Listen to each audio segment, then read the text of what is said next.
What do you do when someone unexpectedly knocks on your door? Most people say they ignore it. It's a safety issue. But what people say and do sometimes don't match up. We sent our undercover producers door to door dressed in uniforms carrying an empty box or a black bag. No one had an appointment. No one was expecting a delivery, yet almost everyone opened the door. Mike Holfeld was the point man for this door-to-door undercover assignment. He joins us now. And I guess the first question, Mike, did anybody just say, go away? Good question. One guy. Hi, everyone. One man questioned why we were there and what we wanted. He never opened the door. He didn't have to. He had a home intercom system. But the rest, see for yourself.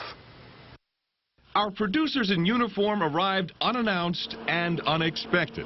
But watch. Hi, how you doing? Oh, I'm fine. Hi, just curious, do you have a service call for cable today? Look at her face. She doesn't know why he's there, yet she still opened the door. When you saw the uniform, what did you think? I thought it was odd that it just said cable on it. And why did you open the door? Because my doorbell rang. During our door-to-door experiment, we exposed an unsettling trust factor. He seemed like a respectable person. If they're wearing a uniform, for some reason they feel they must be legit. And you know, I have to ask you, were you expecting anybody from cable or delivery? No. And you opened it anyway? I did. This woman even has a no solicitor sign posted in plain view. It didn't matter. He did look legitimate, and I probably shouldn't have answered the door. And that's the point. How do you know that painter or windshield repairman that you are expecting can be trusted? In other words, who's really at your door? We're talking sex offenders, convicted burglars, convicted at forgery, armed robbery, aggravated stalking.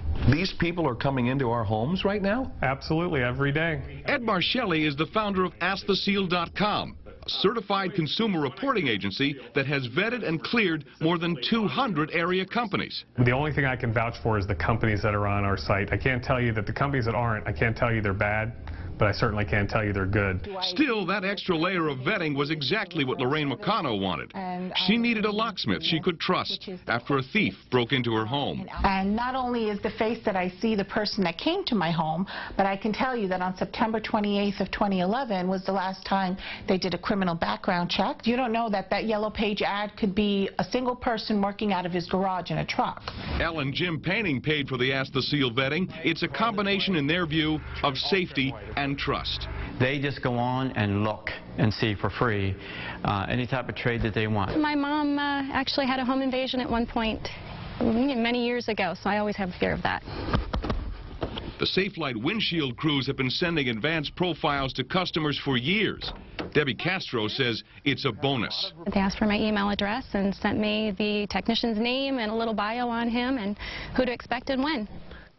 Quick point here, folks. Just because a company hasn't been vetted doesn't mean they're good or bad. A lot of good companies out there. But you should be able to know who's coming to your door and when. In fact, more and more companies are offering employee photos and profiles for added security for all of us. Guys? Yeah, it can't be that hard. That's a great idea. It really is. Gives you peace of mind. Now, in this particular situation, do they go beyond just the criminal background check? Yeah, that's a good question. The answer is yes. Think about the things you'd want to know, folks. Are they insured, bonded? Do they do a good job? That's a big one. All that is reviewed along with the criminal background check before they get that seal. So peace of mind, and you know you can depend on those companies. Yeah. I just don't open the door. So I simply don't. If I don't know someone's coming, I just don't. See, I like you that. know what, though? You know, it's the hospitality, it's the wanting to be nice, it's being polite. I think most people do open the door. But a couple people, the one woman we featured there, don't solicit. A lot of people had that, and they still open the door. Yeah. If you're not expecting anybody, you don't recognize them. More careful. Exactly. Be more careful. Good story. Thank you, Mike. Thanks, Mike.